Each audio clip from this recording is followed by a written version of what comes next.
लगभग 23 करोड़ साल पहले पृथ्वी पर एक ऐसा समय था जब विशालकाय डायनासोर धरती पर राज करते थे।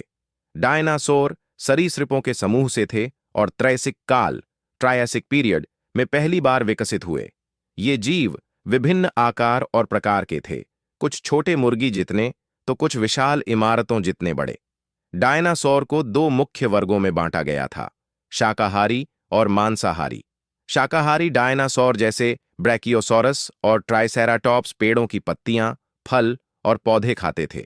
वहीं मांसाहारी डायनासोर जैसे टायरेनोसॉरस रेक्स, टी रेक्स अन्य जानवरों और छोटे डायनासोरों का शिकार करते थे। डायनासोरों की विविधता बेहद अद्भुत थी। कुछ, जैसे डिप्लोडोकस, लंबी गर्दन और पूंछ वाले होते थे जो उन्हें ऊंचे पेड़ों तक पहुंचने में मदद करते थे।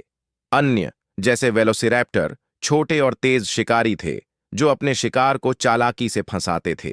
डायनासोरों का विकास और उनके विशाल आकार का मुख्य कारण उनके पर्यावरण और खाने की उपलब्धता थी। उस समय पृथ्वी का वातावरण गर्म और नम था, जो बड़े पौधों और जंगलों के विकास के लिए आदर्श था।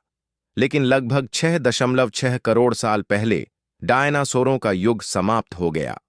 वैज्ञानिकों का मानना है कि इसका कारण एक विशाल क्षुद्र ग्रह एस्टेरॉयड का पृथ्वी से टकराना था।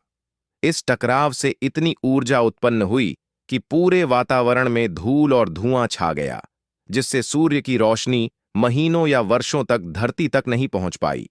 पौधे मुरझा गए, शाकाहारी डायनासोर भूख से मरे और मांसाहारी उनके पीछे समाप्त हो गए। डायनासोरों का अंत हालांकि दुखद था, लेकिन इससे नए जीवों के विकास का रास्ता खुला।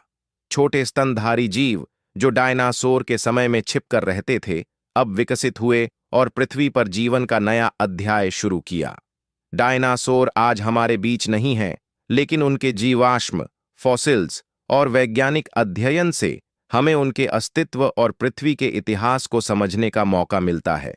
इस तरह डायनासोर की कहानी हमें प्रकृति की अद्भुत शक्ति और बदलाव के महत्व की याद दिलाती है।